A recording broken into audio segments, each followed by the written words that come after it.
दोषी के साथ निर्दोष पर कार्रवाई कर शासन ने थपथपाई पीठ। गौसेवक कहे जाने वाले सचिव को बहाल करने की उठी मांग। भारतीय संविधान की वो लाइन तो आपने सुनी ही होगी कि भले ही 100 अपराधियों को बरी कर दिया जाए, लेकिन एक निर्दोष को सजा नहीं मिलनी चाहिए। लेकिन मैनपुरी में इसका कुछ उल्टा ही होता हुआ नजर आया, जहां पर शासन ने गौवंश के मामले में लापरवाही को लेकर कथित तौर पर एक दोषी सचिव पर निलंबन की कार्रवाई करने के साथ साथ एक निर्दोष सचिव पर भी निलंबन की कार्रवाई करके अपनी पीठ थपथपाने का काम किया है। दरअसल मामला मैनपुरी के विकासखंड घिरोर की ग्राम पंचायत गुराई गौशाला से जुड़ा हुआ है, जहां बीती 30 सितंबर को एक वीडियो वायरल हुआ, जिस वीडियो में कुछ गौवंश के अवशेष गौशाला में पड़े हुए थे।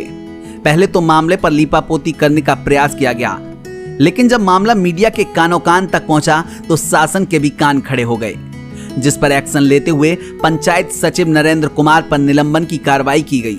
साथ ही 30 सितंबर को कार्यभार ग्रहण करने वाले नवागत पंचायत सचिव राजीव दुबे को भी निलंबित कर दिया गया। अब ऐसे में सवाल यह उठता है कि जिस सचिव के कार्यकाल में गौशाला में यह लापरवाही हुई, जिसका वीडियो वायरल हुआ, उस पर तो निलंबन की कार्रवाई की ही गई। साथ ही जिस सचिव द्वारा अभी कार्यभार भी ठीक तरीके से ग्रहण नहीं किया गया था, उस पर निलंबन की कार्रवाई करना शासन की कार्यशैली को सवालों के घेरे में खड़ा कर रहा है। हालांकि मामले की पूरी तह तक जाने के लिए हमारी टीम ने गांव में पहुंचकर पड़ताल की, और हमारी पड़ताल में क्या कुछ निकलकर सामने आया ये भी हम आपको बताएंगे। गौशाला की स्थिति पहले तो बहुत खराब थी, लेकिन दुबे जी ने आए के संभाल लाई। उनने ही घेरा करवाओ और हरो चारो ले के ये हुए तय और गौशाला में गायों को कूट कूट के खवाता है। 2019 से जब गौशाला बना तब से कोई भी पंचायत सेक्रेटरी आया उसने हरे चारे की कोई व्यवस्था नहीं की। जब से दुबे जी आए उन्होंने हरा चारा इधर उधर से ला के गायों को खिलाया, गायों को मरने से रोका। बाउंड्री किसान बहुत परेशान थे, गाय निकल रही थी, बाउंड्री की व्यवस्था दुबे जी ने की। आला अधिकारी इससे नाराज़ हो गए कि बाउंड्री व्यवस्था कर दी कि गाय जारो इधर उधर निकलती रहें, खाती रहें, तो उनका गवर्नमेंट का पैसा बचे, तो उनका ट्रांसफ़र हो गया। ये राजीव दुबे हैं पंचायत सचिव, उससे पहले नरेंद्र यादव थे। हाँ, उन्हीं पे चार्ज था। उन्हीं ने ये देख रेख ऐसी व्यवस्था बनाई कि गाय पर डे मरती थी। अच्छा, हाँ, पर डे उन्होंने घोटाला कर दिया।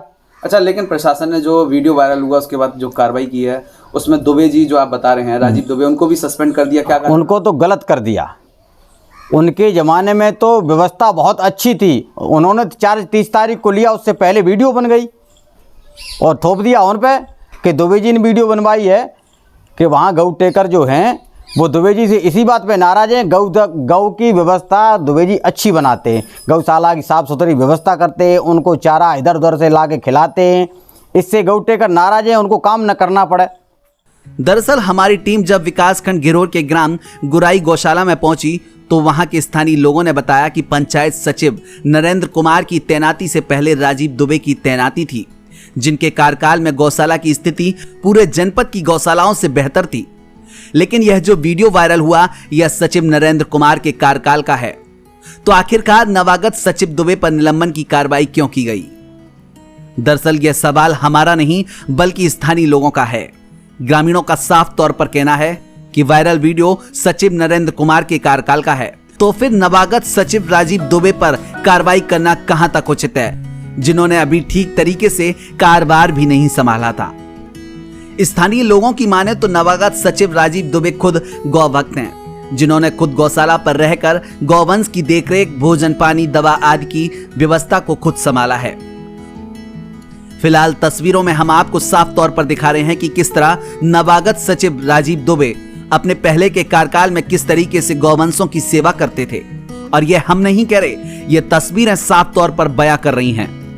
ग्रामीणों का कहना है कि उनके ट्रांसफर होने के बाद ही गुराई गौशाला की हालत दिनों दिन बिगड़ती गई, और अब उनके पुनः कार्यभार संभालने के बाद ग्रामीणों को लगा था कि अब फिर से गौशाला के हालात सुधर जाएंगे, तो फिर शासन द्वारा उन पर गलत कार्रवाई करके निलंबित कर दिया गया। क्या नाम है सर आपका? मैं राजीव दुबे। किस पद पे हैं? मैं ग्राम पंचायत सचिव। सच्चाई ये थी कि मेरा प्रमोशन यहाँ से हो गया था मैनपुरी से झांसी के लिए एडीओ पंचायत के पद पर। मैंने माननीय उच्च न्यायालय से स्टे ऑर्डर मुझे मिला था और 28 तारीख को मुझे यहाँ दोबारा नियुक्ति का आदेश मिला है 28 सितंबर को। और 29 सितंबर को करीब 12 बजे मैंने विकास खंड में अपना योगदान दे दिया था। योगदान करने के बाद मेरे एक रिश्तेदार आ गए थे, तो उस सिलसिले में मुझे घर वापस जाना पड़ा। मुझे 30 तारीख को ग्राम पंचायत गुराई में प्रधान के यहाँ योगदान करना था। तो तकरीबन 12 बजे मैंने गौशाला पे फ़ोन किया कि गायों की क्या देख रेख की व्यवस्था है, बेटा चारा वगैरह है कि नहीं। तो केयर टेकर ने बताया कि भूसा वगैरह नहीं है गायों के लिए। तो मैंने कहा ठीक है, मैं व्यवस्था करता हूँ। और प्रधान को मैंने अपनी योगदान आख्या देने के लिए जब मैंने उनको फ़ोन किया तो प्रधान ने उधर से मुझे जवाब दिया कि दुबे जी मैं आपको 10-12 दिन अभी मिल नहीं पाऊँगा, मैं आवश्यक काम से दिल्ली गया हुआ हूँ। तो जब मुझे ये पता चला कि चारा नहीं है तो खाली हाथ, जब मेरी पहले दिन मैं योगदान भी करने जा रहा हूँ तो वहाँ मैं खाली हाथ गौशाला पे जा नहीं सकता था, क्योंकि वहाँ से फिर मुझे आना पड़ता। फिर मैं अपने जिन ग्रामों पे मेरी पोस्टिंग रह चुकी है कुरावली ब्लॉक में, वो आसपास के गाँव में, फिर मैं उन गाँव पे मैं गया, अशोकपुर गया, खिचौली गया, बिछिया विक्रमपुर गया चारे की तलाश में, लेकिन कहीं मुझे चारा नहीं मिला। इस तरीके से टाइम मेरा निकलता गया। 4:30-5 बजे के आसपास मुझे चारा उद्दैतपुर गांव पे एक इस्लाम खान है उनके खेत पे मिला। उनसे मैंने फ़ोन पे वार्ता की तो उन्होंने बताया कि हाँ दुबे जी, मुझे हरा चारा आपको हमारे यहाँ से मिल सकता है। फिर मैंने अपने रोजगार सेवक राघवेंद्र को फ़ोन किया, मैंने ट्रैक्टर लेके उद्दैतपुर आ जाओ। और फिर उद्दैतपुर आके खेत पे मैंने 30 तारीख को शाम के 6 बजे तक मैंने चारा कटवाया। और उस चारे के वीडियो चारा कटवाते हुए और उसके नॉट कैमरे से लिए गए फ़ोटो, जिसमें टाइम और डेट दोनों चीज़ें सम्मिलित होती हैं, वो मतलब जिस दिन का वीडियो वायरल हुआ जी उस जी दिन आपकी ज्वाइनिंग नहीं थी? नहीं, मेरी उस दिन ज्वाइनिंग नहीं थी। मेरा ग्राम पंचायत पे योगदान मैं इसलिए नहीं कर पाया कि प्रधान ने मुझे कह दिया था कि मैं 10-12 दिन आपको मिलूंगा नहीं, तो ग्राम पंचायत पे प्रधान को मैं योगदान नहीं कर पाया। इससे पहले कौन पोस्टिंग थी? इससे पहले नरेंद्र कुमार थे, उनकी नियुक्ति थी वहाँ पे। फिलहाल अब देखने वाली बात यह होगी कि संविधान की बड़ी बड़ी दुहाइयां देने वाला शासन और प्रशासन मामले में जांच कर एक निर्दोष पर हुई कार्रवाई पर अब क्या कदम उठाता है। वहीं इस पूरे घटनाक्रम पर आपका क्या कुछ कहना है, कमेंट बॉक्स में हमें जरूर बताएं।